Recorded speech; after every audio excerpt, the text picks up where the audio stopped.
काय फौज आणायची ती आणा, काय यंत्रणा लावायची ती इकडे लावा, पण याच्यानंतर एकही मृत्यू होता कामा नये याची तुम्ही सगळ्यांनी काळजी घ्या। आणि त्याचबरोबर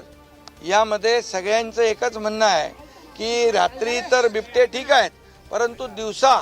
सगळे बिबटे दिसायला लागलेत आणि त्यामुळे हा परिसर जो आहे हा बिबट्या मुक्त करण्याची मागणी गावकऱ्यांची आहे। ही मागणी जी त्यांनी केलेली आहे, ही मागणी करण्याचं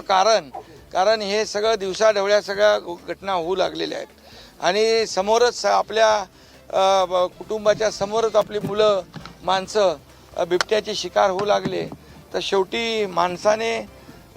परिवाराने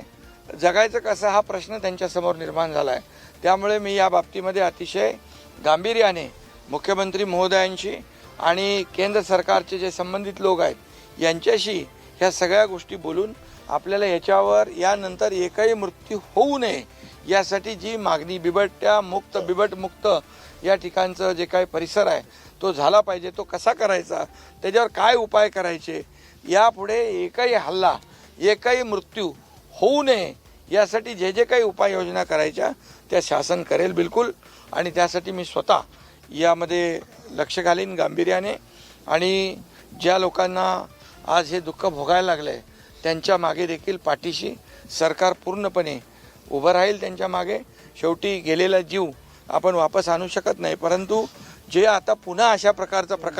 अशा प्रकारची दुर्घटना होऊ नये ती टाळली पाहिजे यासाठी जे उपाय करायचे ते करू।